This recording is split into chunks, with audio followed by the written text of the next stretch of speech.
What's up guys, this is TechRealm and welcome. This is the Samsung Galaxy S4, a massively successful 5-year-old flagship which reached 40 million sales within its first 6 months of release.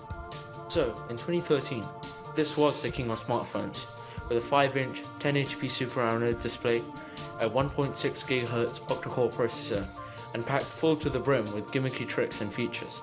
It was the phone to buy. But how does it hold up nearly 5 years down the line in 2018? Is it suited for someone who is on a seriously tight budget, or should they go for a newer, budget smartphone?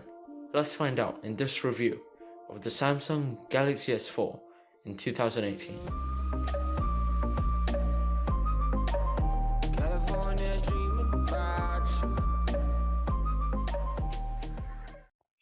Let's start off by talking about the build. The S4 retains Samsung's classic design with its curvy edges and its capacitive buttons on either side of the home button, which is something that has disappeared in more recent flagships like the S8 and S9 series. The second you pick up the Galaxy S4, it will instantly become apparent that this phone was released at a time when it was perfectly acceptable to have a fully plastic build. It wasn't until a few years later when manufacturers began to implement glass and metal builds into their smartphones. While this advancement did make for a premium feel, the Galaxy S4 does show some of the advantages of having a plastic body, such as being able to take off the back cover, and therefore also the battery being removable. The phone is incredibly light, weighing in at just 130 grams, and it doesn't attract as many fingerprints as some of the glass slabs we have in the market today. On the sides, you're getting shiny plastic rails, with the power button on the right, volume rocker on the left, headphone jack up top, and a not so great backfiring speaker at the back. Keep in mind that the S4 does lack a fingerprint sensor, something which is found in the majority of smartphones today. Let's move on to the display next. The S4 has a 5-inch 1080p Super AMOLED display with a pixel density of 441 ppi. This makes in for a crisp and sharp display. The iPhone 8, for example, has a pixel density of 401 ppi, less than the S4, so the Galaxy S4, even in 2018, has a very sharp display, with punchy vibrant colors and deep blacks. It's brilliant display for content consumption and outdoor usage. The S4 is able to pack a somewhat large display into a smaller body thanks to its slim bezels. The camera isn't too bad either. You're getting a 13 megapixel sensor with an f2.2 aperture, optical image stabilization, and the ability to shoot video at 30 frames per second, 1080p.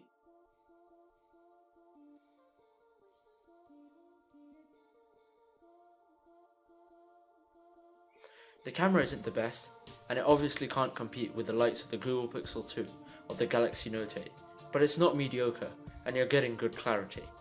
Other than that, there's a 2 megapixel front-facing camera, which, like the rear sensor, can also shoot 1080p video at 30 frames per second. As for performance, under the hood the Samsung Galaxy S4 packs an Exynos 5 octa-core chipset clocked in at 1.6 GHz, 2GB of RAM, and an Adreno 320 GPU. This made the S4 the fastest phone in 2013. If you're looking for a phone with performance at a budget price point, this may be a better buy than a newer budget smartphone, as this is still capable of outdoing them.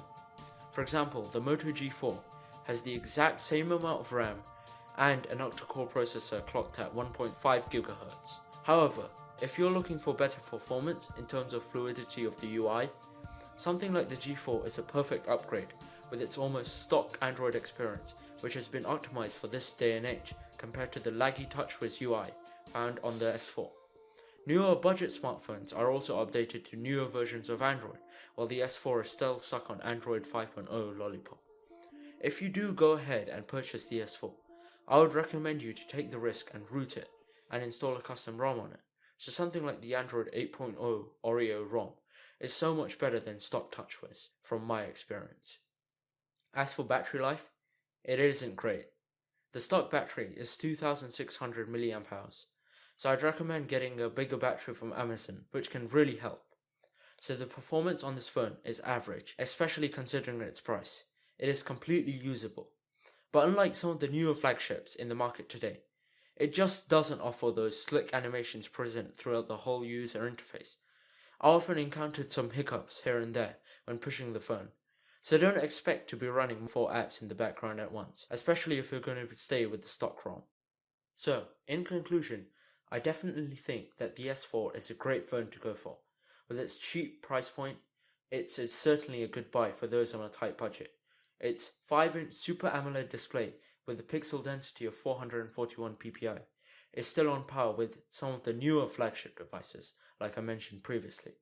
On the other hand, the key areas of improvement which will be seen in buying a newer budget device is probably going to be software experience, camera, performance, as well as efficiency. Thanks for watching. I hope that you found this video interesting, and if you did, please like, comment and subscribe. Thank you.